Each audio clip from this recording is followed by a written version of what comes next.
Praise the Lord. இன்னைக்கு ஒரு மனமகிழ்ச்சியா இருக்குதுங்க. வாழ்க்கையில நெடுநாள் காத்திருக்குதல் இருதயத்தை இளைக்க பண்ணும், விரும்பினது வரும் பொழுதோ ஜீவ விருட்சம் போல இருக்கும் அப்படின்னு வேதத்துல சொல்லிருக்கு. அப்ப அநேக நேரங்களில நம்ம விரும்புற காரியம் நடக்கல, அல்லது மற்றவங்களுக்கு நடக்கிற காரியம் நமக்கு நடக்கலன்னா எவ்வளவு மன வருத்தமா இருக்கும். அன்னைக்கு ராகேலுக்கு பாருங்க, குழந்தையே இல்லை. ராகேல் வீட்டுல 3 பெண்கள் கண்டினியூவா குழந்தை பெற்றுக்கிட்டே இருக்கிறாங்க. ஒரு கனின்னு ஒண்ணு இல்லைங்கும் போது அந்த பிள்ளையோட வாழ்க்கை எப்படி இருந்திருக்கு யோசிச்சு பாருங்களேன். அதே மாதிரிதான் நான் இப்ப வச்சிருக்கிற இந்த நவா மரத்தை வச்சு 5 வருஷம் ஆச்சு. இது இப்ப வரைக்கும் ஒண்ணுமே தெரியல. திடீர்னு பார்த்தா இப்ப இந்த நவா மரத்துல காய்க்க ஆரம்பிச்சிருச்சு. அது ஃபர்ஸ்ட் காய் வேற.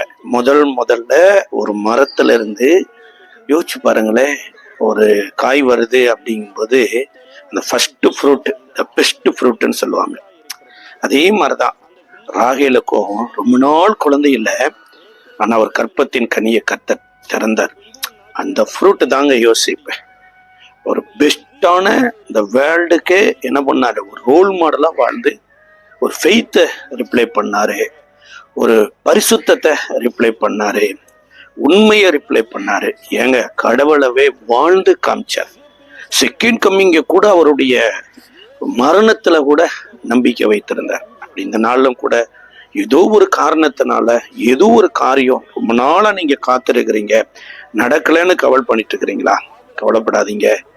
இந்த மரம் பார்த்துங்க, கனியுள்ள மரத்தை நம்ம நட்டுருக்கிறோம், நிச்சயமா அது கனி கொடுக்கும். அதே மாதிரிதான் கர்த்தர் நம்மள ஒரு கற்பத்தின் கனியா உருவாக்குனாரு, நமக்குள்ளேயும் சில கனிகளை உருவாக்குவார். நம்பிக்கை விட்டாதீங்க, தைரியமா இருங்க.